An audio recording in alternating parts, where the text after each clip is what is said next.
Hello students, पिछले video में हम लोगों ने यूक्लिड विभाजन प्रमेय को देख करके उसके हिसाब से उसके क्वेश्चन कैसे करते हैं वो हम लोगों ने सीखा था। आज हम सीखेंगे कि अंकगणित की आधारभूत प्रमेय होती क्या है और उससे हम क्वेश्चन करेंगे कैसे। देखिए, अंकगणित की आधारभूत प्रमेय, इसको समझने से पहले हमें समझना होगा कि भाज्य और अभाज्य संख्याएँ होती क्या है।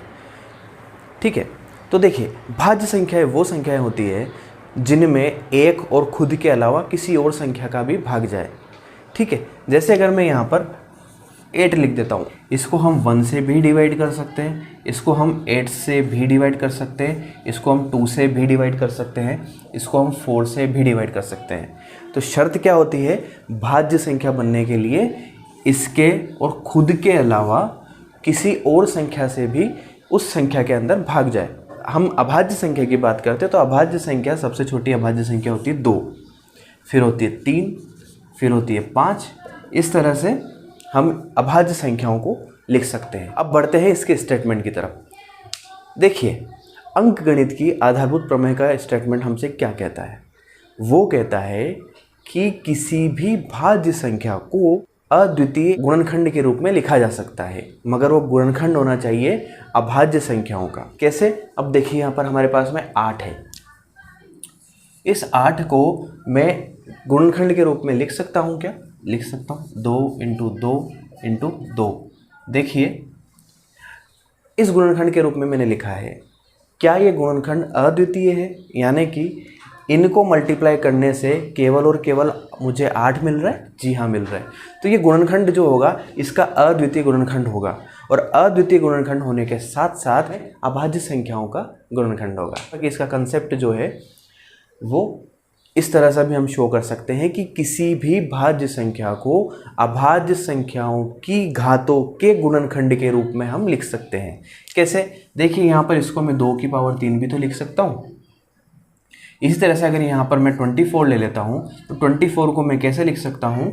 देखिए, 6 इंटू 2 इंटू 2, या फिर 3 इंटू 2 इंटू 2 इंटू 2। अब देखिए, यहाँ पर ये इसका अभाज्य संख्याओं का गुणनखंड हो चुका है। मगर इसके अंदर क्या आप देख सकते हैं, यहाँ पर मैं इसको 3 इंटू 2 की पावर 3 के रूप में भी लिख सकता हूँ। अब देखिए, मैंने जो सेकंड वाला स्टेटमेंट बोला था कि किसी भी भाज्य संख्या को अभाज्य संख्याओं की घातों के गुणनखंड के रूप में लिखा जा सकता है, और यह भी क्या होगा? अद्वितीय होगा। देखिए, इसके मल्टीप्लाई करने से भी मुझे 24 ही मिलेगा। तो ये थी आपकी अंकगणित की आधारभूत प्रमेय। अब इसका यूज़ कहाँ होता है? इसका यूज़ हम करते हैं एलसीएम और एचसीएफ फाइंड करने में। एलसीएम और एचसीएफ फाइंड करने में कैसे करेंगे? आपको याद होगा, आपने पढ़ा था अभाज्य गुणनखंड विधि एलसीएम और एचसीएफ निकालने की। तो बस उसी में हम इसका यूज़ करेंगे, और अभाज्य गुणनखंड विधि आपको बहुत अच्छे से आती है। कंसेप्ट को समझ लेते हैं जो आपने लास्ट क्लास में पढ़ा था कि एलसीएम इंटू एचसीएफ क्या होता है? संख्याओं के गुणनखंड के बराबर होता है। उन संख्याओं के गुणनखंड को मैं n1 n2 नाम दे दूं। ये रिलेशन भी आपको ध्यान में रखना है। ये रिलेशन क्या कहता है कि दो संख्याएं हमें दे रखी है और उनके एलसीएम और एचसीएफ हमें दे रखे। तो आप क्या करेंगे, जब एलसीएम और एचसीएफ को मल्टीप्लाई करेंगे तो आपके पास में उन संख्याओं का गुणनखंड आ जाएगा। देखिए, पहला क्वेश्चन हमसे क्या कहता है 1.2 का, कि निम्नलिखित संख्याओं को अभाज्य गुणनखंडों के गुणनफल के रूप में व्यक्त कीजिए। तो ये वैसा ही क्वेश्चन है जैसा अभी हमने यहाँ पर समझा था। तो ये मैं एक क्वेश्चन समझा देता हूँ आपको। यहाँ पर फर्स्ट का थर्ड ले लेते हैं हम, 3825। अब इसके हमें अभाज्य गुणनखंड करने हैं। मैं अभाज्य गुणनखंड विधि का ही यूज़ कर रहा हूँ। ये 5 से जाएगा, 5 से जाएगा, 5 7 35, 3 बचा है तो 5 अंक 30 और 5 पंजे का 25। देखिए, यहाँ पे हम 5 से इसको डिवाइड कर सकते हैं। 5 एकम 5, 6 7 2 बचा, 5 पंजे का 25 और यहाँ पर 3। क्लियर? 15 हो गया था। अब क्या करेंगे, इसको हम 3 से डिवाइड कर सकते हैं। तो देखिए, 3 पंजो 15 और 3 एकम 3। अब ये जो होगा ये 17 से डिवाइड होगा, 3 टाइम्स 3 टाइम्स, और यहाँ पर हम 3 से इसको डिवाइड कर देंगे। तो देखिए, हमारे पास में गुणनखंड क्या बने, 5 into 5 into 3 into 17 into 3। Clear? तो इसको हम कैसे लिख सकते हैं, देखिए 5 कितनी बार है, 5 की पावर 2 है, इसको हम ऐसे लिख सकते हैं 3 की पावर कितनी हमारे पास में 2 है, और हमारे पास में यहाँ पर 17 है। क्लियर? तो इस तरीके से हम इनको रिप्रेजेंट कर सकते हैं। तो ये आपका पहला क्वेश्चन है। इसके जितने भी और बाकी क्वेश्चन हैं वो आपको होमवर्क के रूप में करने हैं। क्वेश्चन नंबर 2 हमसे कहता है कि पूर्णांकों के निम्नलिखित युग्मों के एचसीएफ और एलसीएम ज्ञात कीजिए। इनकी जांच कीजिए कि दो संख्याओं का गुणनफल बराबर एचसीएफ इंटू एलसीएम। देखिए वही रिलेशन हमसे पूछा गया है। तो सबसे पहले आप क्या करेंगे, इसके अंदर एलसीएम और एचसीएफ निकालेंगे। 2 ले लेते हैं, इसका क्वेश्चन नंबर 2 ले लेते हैं। इसके अंदर हमें क्या दे रखा है, 510 और 92। पहले हम इनके अभाज्य गुणनखंड निकालेंगे। तो देखिए 510 को मैं इधर लिख देता हूँ और 92 को मैं इधर लिख देता हूँ। क्लियर? ये देखिए ये 5 से डिवाइड हो रहा है तो 2 बार, फिर यहाँ पर देखिए फिर 2 से डिवाइड हो रहा है, फिर यहाँ पर 17 से हो रहा है और यहाँ पर 3 से हो रहा है। क्लियर? इसके अभाज्य गुणनखंड हमने यहाँ कर दिया। और इसके देखिए 2 चौक 8 और 2 छंग 12, फिर 2 से हो रहा है 23 बार, और फिर यहाँ पर ये 23 जो है ये खुद ही अभाज्य। तो इस तरह अब इसको लिख देते हैं। तो देखिए 510 के अभाज्य गुणनखंड हम कैसे लिखेंगे, 5 × 2 × 17 × 3, और यहाँ पर 92 के यानी कि 92 के कैसे लिखेंगे, देखिए 23 में पहले लिख देता हूँ, 2 के नीचे 2 लिख देता हूँ और फिर बचा हुआ 2 लिख देता हूँ। HCF कैसे निकालते हैं, हम लोगों ने देखा था कि HCF सिर्फ दोनों में जो कॉमन आ रहा है उसी को लिखते हैं। तो देखिए यहाँ पर ओनली कॉमन तो 2 ही मिल रहा है, तो इसका HCF तो कितना हो जाएगा, 2 हो जाएगा।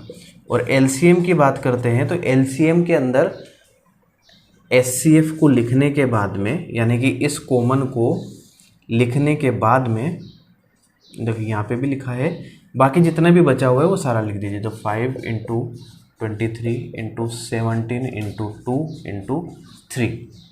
तो इस तरह से ये हमारा LCM आ चुका है। हमें जांच करनी है क्या इन दोनों का गुणनखंड HCF और LCM के गुणनखंड के बराबर होगा।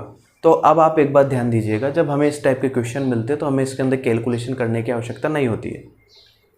हम क्या करेंगे, देखिए सबसे पहले HCF इंटू LCM करेंगे, जो कितना आएगा, HCF हमारे पास में 2 है और LCM कितना होगा, 2 × 5 × 23 × 17 × 2 × 3। क्लियर? अब दोनों संख्याओं के गुणनखंड हम यहाँ पर लिख देंगे, इनको गुणा नहीं करेंगे, इन्हीं को मल्टीप्लाई करके यहाँ लिख देंगे। देखिए दो संख्याओं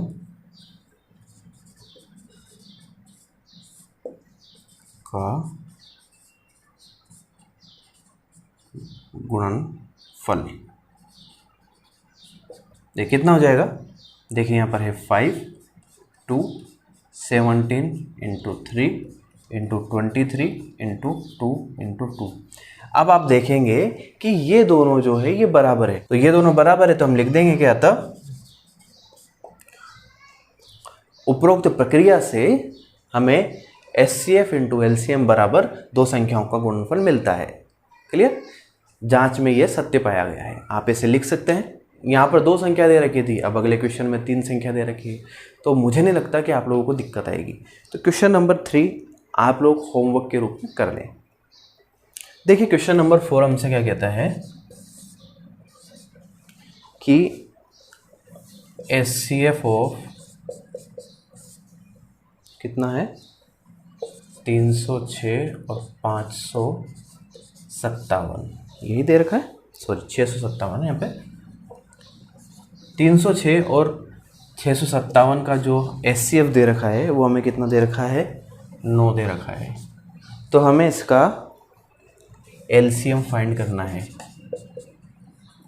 LCM ऑफ 306 और 657 ये क्या होगा, देखिए कि HCF × LCM बराबर दोनों संख्याओं का गुणनखंड। देखिए तो दोनों संख्याओं का गुणनफल हम लिख लेते हैं। यहाँ पर संख्याएं हमारे पास में यही है, तो इन दोनों संख्याओं का गुणनफल लिखने के बाद यहाँ पर HCF इंटू एलसीएम लिख देंगे। अब हमारे पास में नॉन राशि क्या है और अननोन राशि क्या है। देखिए नॉन फैक्टर जो है हमारे पास में वो 9 है, HCF तो हमें दे रखा है और एलसीएम निकालना है, तो एलसीएम बराबर 306 इंटू 657 ये लिख दिया। अब इसको उधर क्रॉस मल्टीप्लाई कर दीजिए, तो 306 इंटू 657/9। देखिए ये वाला तो कट रहा है आसानी से, यह कितनी बार 9 7 63, 2 बचा 9 तिया 27, 73 यहाँ पर हमें मिलता है। तो देखिए अब इनको हम मल्टीप्लाई कर देते हैं, 306 इंटू 73।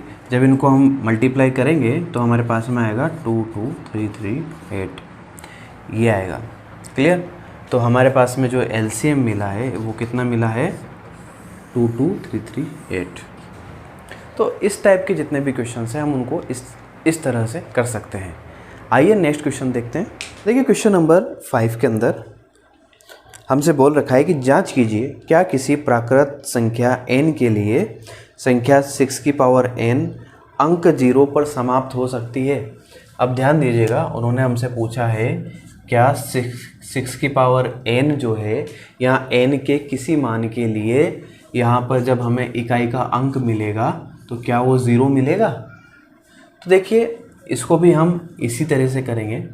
देखिए सबसे पहले अंक गणित की आधारभूत प्रमेय से हम देखते हैं कि जो 6 है इसके गुणनखंड कितने होते हैं 2 इंटू 3 होते हैं। अब ध्यान दीजिएगा जब 2 इंटू 3 इसके गुणनखंड होंगे तो इसकी कितनी भी पावर लगाएंगे ये पर हम कोई भी प्राकृत संख्या लिख सकते हैं, तो क्या हमें यहाँ पर इकाई का अंक 0 मिलेगा। तो मैं आपको एक चीज़ बताता हूँ, 0 कब आता है ध्यान दीजिएगा, या तो किसी गुणनखंड में 2 इंटू 5 हो, आया समझ में।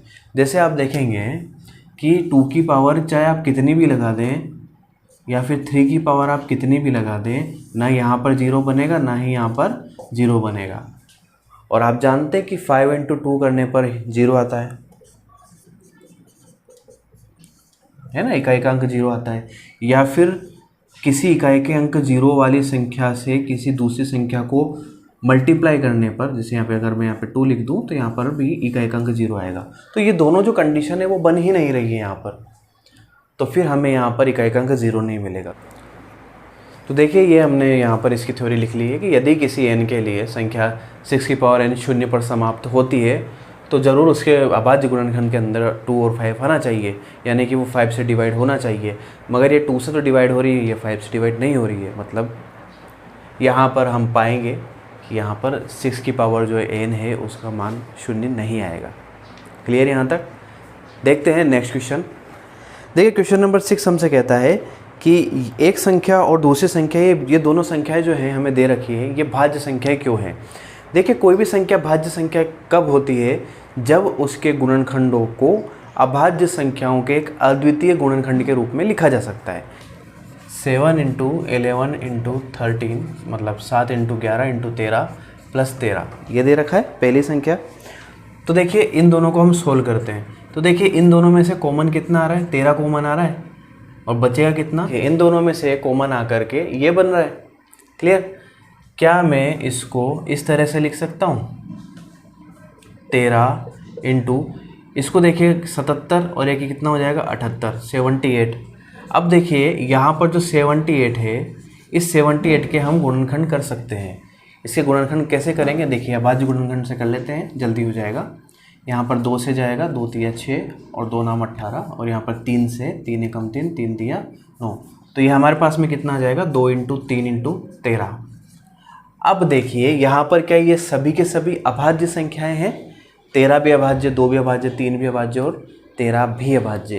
तो इसको तो हम बोल सकते हैं कि ये जो है ये एक इसका जो गुणनखंड है वो एक भाज्य संख्या होगा। क्यों, क्योंकि यहाँ पर हम इसको अभाज्य संख्याओं के गुणनखंड के रूप में व्यक्त कर सकते हैं।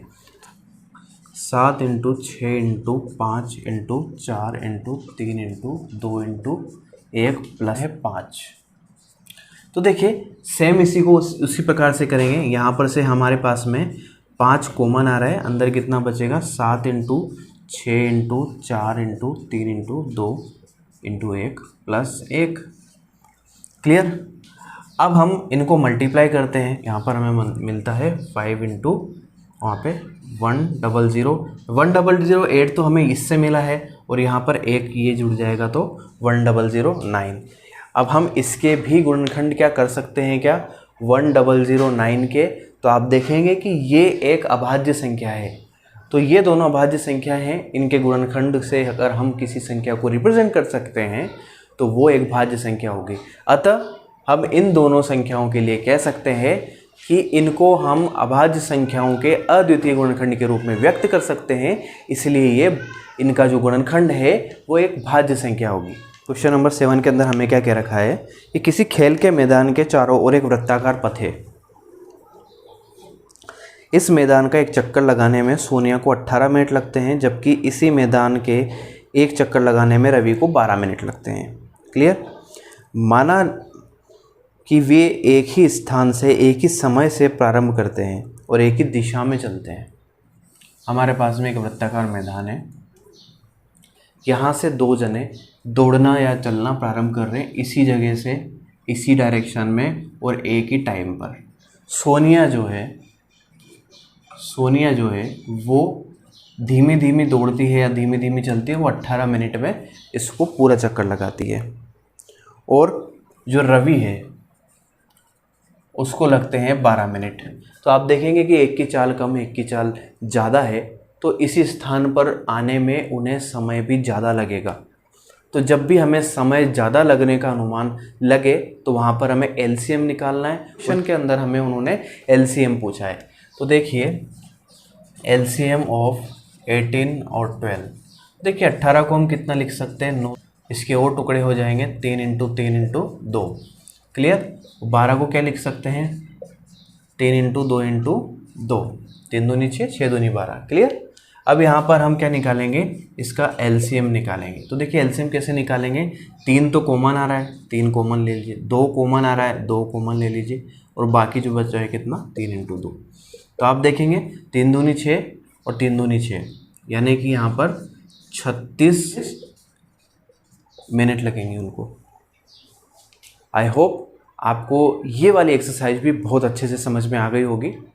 मिलते हैं नेक्स्ट डे नेक्स्ट टॉपिक के साथ नेक्स्ट वीडियो में। इस वीडियो को शेयर करना ना भूले, जितने भी ज़्यादा स्टूडेंट्स को आप शेयर कर सकते हैं कीजिए, क्योंकि यहाँ पर मैं पूरा कोर्स करा रहा हूँ बहुत ही अच्छे तरीके से।